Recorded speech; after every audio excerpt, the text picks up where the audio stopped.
అన్నీ ఉండి మనం ముందుకు పోవడం లేదు. నా రాజకీయ జీవితంలో మొట్టమొదటిసారిగా పెను సవాల్ని నేను ఎదుర్కొంటున్నా. ఆర్థిక ఇబ్బందులు, కదలలేని పరిస్థితి అన్నీ ఉన్నాయి. కానీ ప్రజలు మాత్రం ఒక మంచి పని చేశారు. అవతల వాళ్లకు ప్రతిపక్ష హోదా ఇవ్వకుండా 94% స్ట్రైక్ రేట్ ఇచ్చారంటే ఇది ఒక చరిత్రని మరొకసారి మీ అందరికీ తెలియజేస్తున్నా. ఇక్కడే మీరు చూస్తే మీలో కూడా ఒక ఆలోచనలు రావాలి. ఈరోజు మనందరం కూడా ఎన్డీఏలో ఉన్నాం.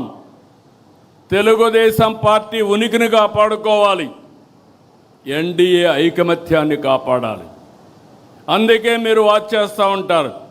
నేను కానీ పవన్ కళ్యాణ్ గారు కానీ ఎక్కడికక్కడ కనపడినప్పుడు లేకుంటే ఎప్పటికప్పుడు ఆ రిలేషన్స్ మెయింటైన్ చేస్తాం. ఆ మెసేజ్ని రాష్ట్ర ప్రజానీకానికి ఎప్పటికప్పుడు ఇస్తాం. కార్యకర్తలకు, నాయకులకు సంకేతాలు ఇస్తున్నాం. అదే మరి కేంద్రం, మనం ఎన్డీఏలో భాగస్వాములం. ఇక్కడ ఎన్డీఏ ఉంది, ఢిల్లీలో ఎన్డీఏ ఉంది. అందుకే ఏ విధంగా మనం ప్రవర్తించాలనో, మనం ఏ ప్రవర్తన వల్ల కూడా అటు కేంద్రానికి ఇటు రాష్ట్రానికి చెడ్డ పేరు రాకూడదని అనునిత్యం మనం పనిచేస్తున్నాం. అందుకే ప్రధానమంత్రి గారిని గౌరవించడం, అదే మరి కొండే ఎన్డీఏ పార్టీస్ని ఎక్కడికక్కడ సమన్వయం చేసుకోవడం ముందుకు పోతున్నాం. ఈ స్ఫూర్తి మంత్రులకు కానీ, జిల్లాల్లో కానీ, గ్రామం వరకు కొనసాగాలి. 2024లో అభ్యర్థులను చూడలేదు, పార్టీలను చూడలేదు.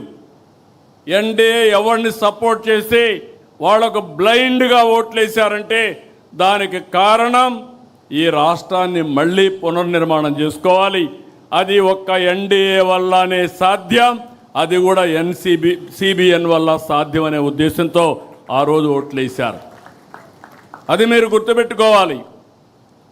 రేపు రాబోయే రోజు మళ్ళీ చెప్తున్నా, మీరు చెక్ చేసుకోండి. ఈరోజు 2024లో వచ్చిన ఓట్ల కంటే మీ దగ్గర ఎక్కువ వస్తే మీరు బాగా పనిచేసినట్టు.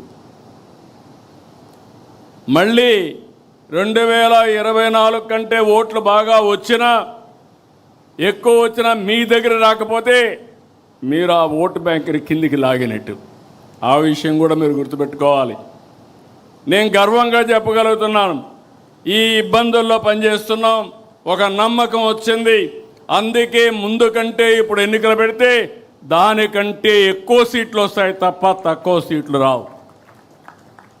అదే సమయంలో మీరు గుర్తుపెట్టుకోవాలి, ఏదో ఎక్కువ సీట్లు వస్తాయని మీరు అతిగా ప్రవర్తిస్తే ఓట్లు పోవడమే కాకుండా పార్టీకి అప్రతిష్ట పాలు వస్తుంది. అవసరమైతే నేను ఒకటే చెప్తున్నా, గతంలో పాలకుల యొక్క గర్వాన్ని చూశాం, అహంకారాన్ని చూశాం, ప్రజలు ఏ విధంగా బుద్ధి చెప్పారో చూశాం.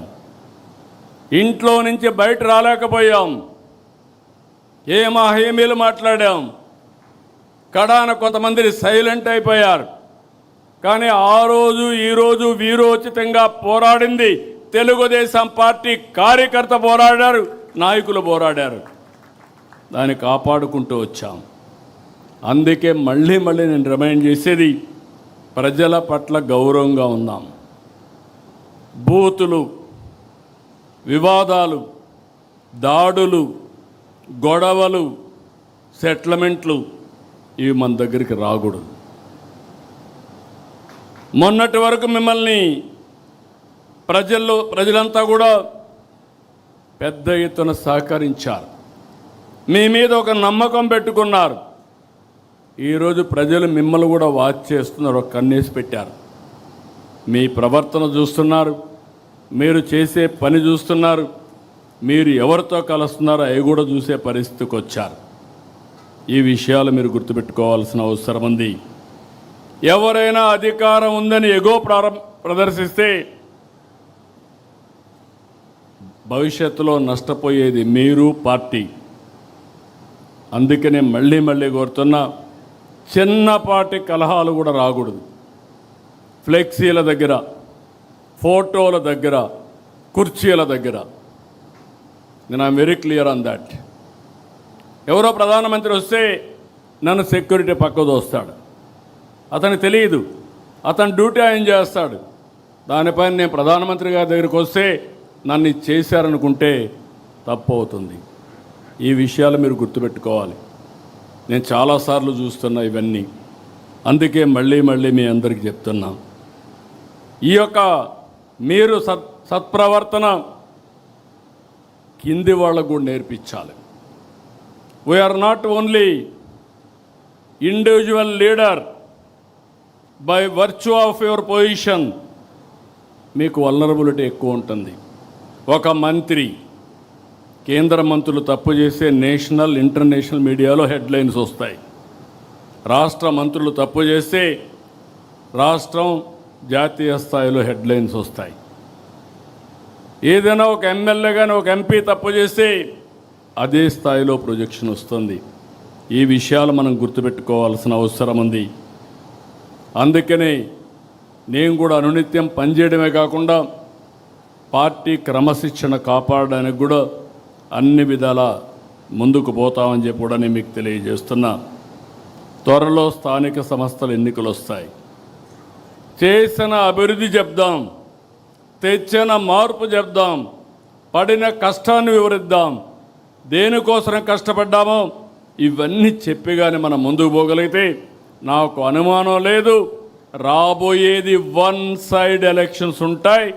2024 అసెంబ్లీ కంటే మెరుగైన ఫలితాలు చూడబోతున్నామని మీ అందరికీ తెలియజేస్తున్నా. మళ్ళా అభ్యర్థుల ఎంపికలో మీరు తప్పు చేస్తామంటే మాత్రం కుదరదు.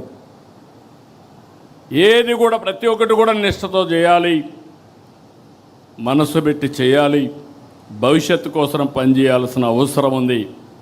కొంతమంది అనుకుంటున్నాం ఏదో మేము అయిపోయాం, ఎమ్మెల్యే అయిపోయాం, మంత్రులు అయిపోయామని. 2 ఏళ్ళు అయిపోయింది, 3 ఏళ్ళలో మళ్ళా ఎలక్షన్స్ వస్తాయి. మీకు అందరికీ గుర్తుపెట్టుకోవాలి. వన్ టైం ఉండాలంటే ఒక ఆలోచన, శాశ్వతంగా ఉండాలంటే ఇంకొక ఆలోచన. శాశ్వతంగా ఉండాలంటే శ్రమపడ్డాలి. ఏమైనా పర్వాలేదు, పార్టీ ఏమైనా పర్లేదు, పార్టీ మీద ఉంటే నేను గెలుస్తానంటే మాత్రం కుదరదు. ఈ విషయం మనందరికీ గుర్తుండాల్సిన అవసరం ఉంది. దయచేసి ఇక్కడ పిలిచింది కూడా ఈరోజు నేను ఎంపీలని పిలిచాను, ఎమ్మెల్యేలని పిలిచాను, నేషనల్ పార్టీ ఎగ్జిక్యూటివ్స్ కానీ కార్యవర్గాన్ని అందరిని పిలిచాం, రాష్ట్ర పార్టీ కార్యవర్గాన్ని పిలిచాం.